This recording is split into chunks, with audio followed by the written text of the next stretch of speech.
the science communications.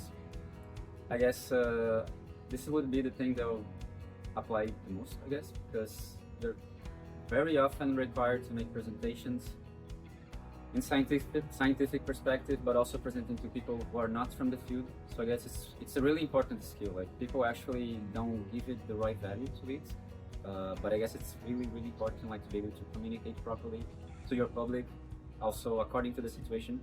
And that's one thing I'll be doing in the academic for sure. But even if I go to the university after, this is a skill that it's useful in very different situations.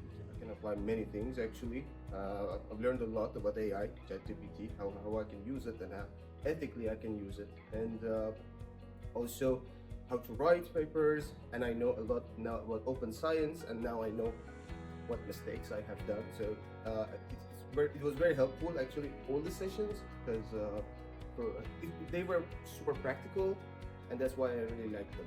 Well, I want to continue doing dissemination talks like the Pint of Science that we're going to do tomorrow. So I want to continue applying all what we learned in the scientific communication seminar today, so that we keep getting science to the people. What I've learned through this symposium, I think it's not just useful for my research career, but in general for my career, because sometimes we think researchers only stick to academia, publishing papers, but no, research is so much more than that, and I feel I've learned skills that I will use beyond just research, but throughout my life.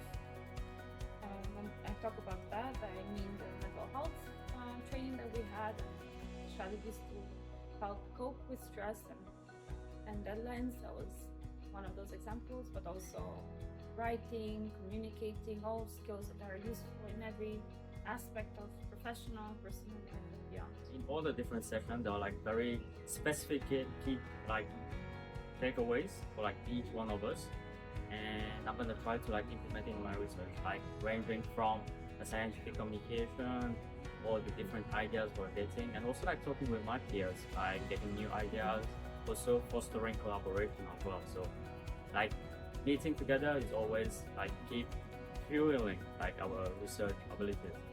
The skills that I learned regarding the scientific communication as well as the presentation skills, it's really useful for my upcoming stage in my PhD thesis, especially when it comes to writing papers or delivering science talks. So I hope I can apply these insights that I got it from the workshop. Yeah. The session on scientific communications, it broadened my perspective about how to engage the audience while I'm giving talks that are technically oriented, but say it in a lighter way so that everyone can understand.